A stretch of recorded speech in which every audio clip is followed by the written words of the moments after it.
நிதியமைச்சர் நிர்மலா சீதாராமனிடம் தமிழ்நாடு முதலமைச்சர் விஜய் முன்வைத்த கோரிக்கைகள் என்னென்ன என்ற எதிர்பார்ப்பு எழுந்திருக்கிறது. முன்னதாக மத்திய நிதியமைச்சர் நிர்மலா சீதாராமனை தமிழ்நாடு முதல்வர் விஜய் நேரில் சந்தித்து பேசியிருந்த நிலையில் இந்த சந்திப்பின் போது முன்வைக்கப்பட்ட கோரிக்கைகள் என்னென்ன என்பது தொடர்பான எதிர்பார்ப்பு எழுந்துள்ளது. டெல்லிக்கு சென்றிருக்கும் தமிழக முதல்வர் விஜய் நிதியமைச்சர் நிர்மலா சீதாராமனை சந்தித்து பேசியிருந்தார். இந்நிலையில் இந்த சந்திப்பின் போது விஜய் முன்வைத்த கோரிக்கைகள் என்னென்ன என்பது தொடர்பான கேள்வியும் எதிர்பார்ப்புகளும் எழுந்திருக்கிறது. தமிழ்நாட்டின் வளர்ச்சிக்கு தேவையான உட்கட்டமைப்பு திட்டங்களுக்கு முன்னுரிமை தருக என்ற கோரிக்கையை அவர் முன்வைத்ததாக தகவல் வெளியாகியிருக்கிறது. நிதியமைச்சர் நிர்மலா சீதாராமனை தமிழ்நாடு முதல்வர் விஜய் சந்தித்த நிலையில் இருவரின் சந்திப்பின் போது தமிழ்நாடு முதல்வர் விஜய் முன்வைத்த கோரிக்கைகள் என்ன என்பது தொடர்பான தகவல் வெளியாகியிருக்கிறது. தமிழ்நாட்டின் வளர்ச்சிக்கு தேவையான உட்கட்டமைப்பு திட்டங்களுக்கு முன்னுரிமை அளிக்க வேண்டும் என்று கேட்டுக் கொள்ளப்பட்டதாக தகவல் வெளியாகியிருக்கிறது. நிதி சார்ந்து வேறு என்னென்ன கோரிக்கைகள் முன்வைக்கப்பட்டன என்பது தொடர்பான தகவலும் வெளிவந்து கொண்டிருக்கிறது.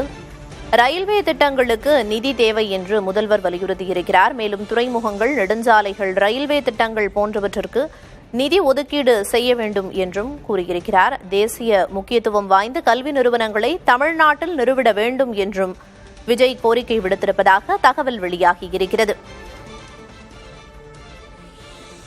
தமிழ்நாட்டின் வளர்ச்சிக்கு தேவையான உட்கட்டமைப்பு திட்டங்களுக்கு முன்னுரிமை அளிக்க வேண்டும் என்று மத்திய நிதியமைச்சர் நிர்மலா சீதாராமனிடம் தமிழ்நாடு முதல்வர் விஜய் வலியுறுத்தியிருக்கிறார்.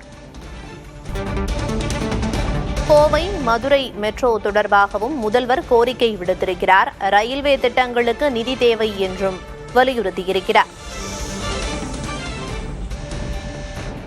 கோவை மற்றும் மதுரை போன்ற நகரங்களிலும் மெட்ரோ தொடர்பான கோரிக்கையை நிதியமைச்சர் நிர்மலா சீதாராமனிடம் தமிழ்நாடு முதல்வர் விஜய் வலியுறுத்தியிருக்கிறார்.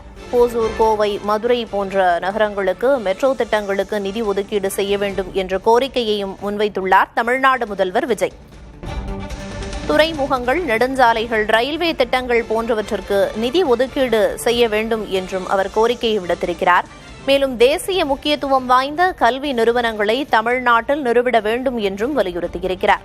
ஓசூர், கோவை, மதுரை போன்ற நகரங்களுக்கு மெட்ரோ திட்டங்களுக்கான நிதியையும் ஒதுக்கிட அவர் கோரிக்கை விடுத்துள்ளார். நிதியமைச்சர் நிர்மலா சீதாராமனுடனான விஜயின் சந்திப்பின் போது என்னென்ன கோரிக்கைகள் முன்வைக்கப்பட்டன என்பது தொடர்பான தகவல்கள் வெளியாகியிருக்கிறது.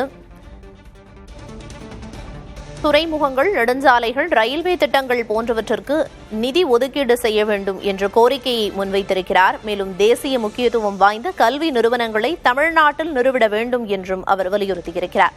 ஓசூர், கோவை, மதுரை மெட்ரோ திட்டங்களுக்கு தேவையான நிதி ஒதுக்கீடு செய்ய வேண்டும் என்றும் கோரிக்கையை முன்வைத்திருக்கிறார். இது தொடர்பான தகவல்களை வழங்குவதற்காக மூத்த செய்தியாளர் கணபதி இணைப்பில் இருக்கிறார். கணபதி, இருவரின் சந்திப்பின் போது தமிழக முதல்வர் தரப்பிலிருந்து என்னென்ன கோரிக்கைகள் நிதி சார்ந்து வைக்கப்பட்டது அப்படிங்கிற தகவல்கள் வெளிவந்து கொண்டிருக்கின்றன. தற்போதைய தகவல் என்ன? இந்தியாவிலேயே வலுவான பொருளாதார வளர்ச்சி உள்ள மாநிலங்களில் ஒன்றாக தமிழ்நாடு திகழ்கிறது. இந்த வளர்ச்சி தொடர வேண்டும். பொருளாதார வளர்ச்சியின் காரணமாக வேலை வாய்ப்பு உருவாக வேண்டும் என்பதற்காகத்தான் இன்று பல்வேறு கோரிக்கைகளை தமிழக முதல்வர் விஜய் நிதியமைச்சர் நிர்மலா சீதாராமன் முன் வைத்திருக்கிறார். குறிப்பாக தமிழ்நாட்டுக்காக துறைமுகங்கள், நெடுஞ்சாலைகள், ரயில்வே திட்டங்கள் மற்றும் தொழில் வழித்தடங்கள், அதாவது இண்டஸ்ட்ரியல் காரிடர் என அழைக்கப்படும் தொழில் வழித்தடங்கள் ஆகியவற்றுக்கு முன்னுரிமை அளித்து நிதி ஒதுக்கீடு வழங்க வேண்டும் என நிதியமைச்சர் நிர்மலா சீதாராமனுடன் தமிழ்நாடு முதலமைச்சர் விஜய் சற்று முன் நடந்த சந்திப்பிலே வலியுறுத்தியிருக்கிறார். ஏற்கனவே நமக்கு நன்றாக தெரியும், தமிழ்நாட்டிலே பாதுகாப்புத்துறை தொடர்பான தொழிற்சாலைகள் வளர வேண்டும், உருவாக வேண்டும் என்பதற்காக ஒரு வழித்தடம் அறிவிக்கப்பட்டிருக்கிறது. இதை தவிர தமிழ்நாட்டின் பல்வேறு பகுதிகளிலே தொழில்பேட்டைகள் வளர்ந்து வருகின்றன. அந்த தொழில்பேட்டைகள் ஒருங்கிணைக்கும் வகையிலே பல்வேறு முக்கிய தொழில்கள், அதாவது ஒரு புறம் ஆட்டோமொபைல் தொழில், இன்னொரு புறம் ஜவுளி தொழில் என்று பல்வேறு விதமான தொழில்கள் வேகமாக வளர்ந்து வருகின்றன. அதை தவிர நவீன தொழில்களில் ஒன்றான எலக்ட்ரானிக் பொருட்களை தயாரிக்கும் தொழிற்சாலைகளும் வேகமாக வளர்ந்து வருகின்றன.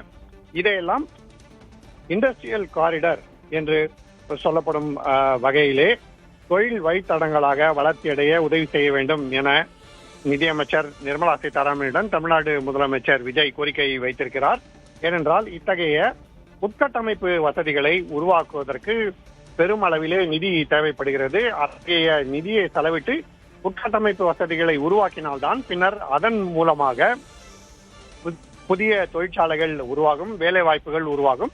ஆகவே இதன் மூலமாக தமிழ்நாட்டின் தொழில் வளர்ச்சியையும் பொருளாதார வளர்ச்சியையும் தொடர்ந்து வேகமான பாதையிலே கொண்டு செல்ல முடியும். இந்த விவகாரத்தை தான் மிகவும் முக்கியத்துவம் அளித்து தமிழ்நாடு முதல்வர் வலியுறுத்தி இருக்கிறார். ஆகவே இந்த விஷயத்திலே மத்திய அரசுக்கு தேவையான உதவிகளை செய்ய வேண்டும் என அவர் குறிப்பிட்டிருக்கிறார். இதை தவிர நீங்கள் சொன்னது போல தமிழ்நாட்டிலே கல்வி சூழலை மேலும் வலுப்படுத்த தேசிய முக்கியத்துவம் வாய்ந்த கல்வி நிறுவனங்கள், அதாவது இன்ஸ்டிடியூட்ஸ் ஆஃப் நேஷனல் இம்பார்ட்டன்ஸ் என்று அழைக்கப்படுகின்றன, IIT, IIM போன்ற நிறுவனங்கள், இது போன்ற கல்வி நிறுவனங்கள் தமிழ்நாட்டிலே அதிக அளவு வர வேண்டும் எனவும், அப்படி வந்தால் தமிழ்நாடு மேலும் பொருளாதார ரீதியாக வளர்ச்சியடைய உதவியாக இருக்க என்பதையும் தமிழ்நாடு முதலமைச்சர் விஜய் வலியுறுத்தி இருக்கிறார். மேலும் ஓசூர், கோயம்புத்தூர் மற்றும் மதுரை ஆகிய நகரங்களின் பொது போக்குவரத்தினை மேம்படுத்த தேவையான மெட்ரோ திட்டங்களை செயல்படுத்துவதற்கு நிதி ஒதுக்க வேண்டும் எனவும் மத்திய நிதியமைச்சரை தமிழ்நாடு முதல்வர் கேட்டுக்கொண்டிருக்கிறார். ஏற்கனவே நமக்கு நன்றாக தெரியும், கோவை உள்ளிட்ட நகரங்களிலே மெட்ரோ சேவைகளை உருவாக்க வேண்டும் என முந்தைய தமிழ்நாடு அரசு கோரிக்கை வைத்திருந்தது.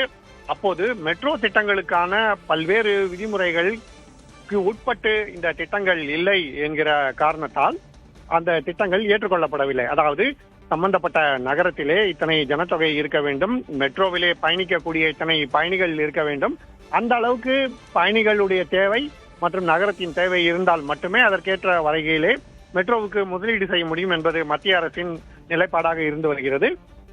ஆகவேதான் தற்போது மீண்டும் ஒருமுறை தமிழ்நாட்டின் வளர்ச்சிக்காக இந்த ஓசூர், கோயம்புத்தூர் மற்றும் மதுரை ஆகிய நகரங்களுக்கு பொது போக்குவரத்தை மேம்படுத்த வேண்டும், அதற்கு தேவையான மெட்ரோ ரயில் திட்டங்களை செயல்படுத்துவதற்கு நிதி ஒதுக்க வேண்டும் என தமிழ்நாடு முதல்வர் விஜய் வலியுறுத்தி இருக்கிறார். இப்படி பல்வேறு விஷயங்களை வலியுறுத்தி தமிழ்நாடு முதல்வர் தமிழ்நாட்டுக்கான திட்டங்கள் விரைவாக செயல்படுத்தப்பட வேண்டும் என கோரிக்கை வைத்திருக்கிறார். ஒருபுறம் பிரதமர் நரேந்திர மோடியை சந்தித்த போது அவரிடம் ஒரு குறிப்பிட்ட முக்கியத்துவம் வாய்ந்த அம்சங்கள் தொடர்பான ஆலோசனைகள், கோரிக்கைகள் மற்றும் தற்போது அடுத்த கட்டமாக தமிழ்நாட்டுக்கான பொருளாதார வளர்ச்சிக்கான திட்டங்கள் குறித்து நிதியமைச்சர் நிர்மலா சீதாராமனிடம் கோரிக்கைகள் என 2 விதமான கோரிக்கைகளை வைத்திருக்கிறார். விரிவான தகவல்களை வழங்கியதற்கு நன்றி கணபதி.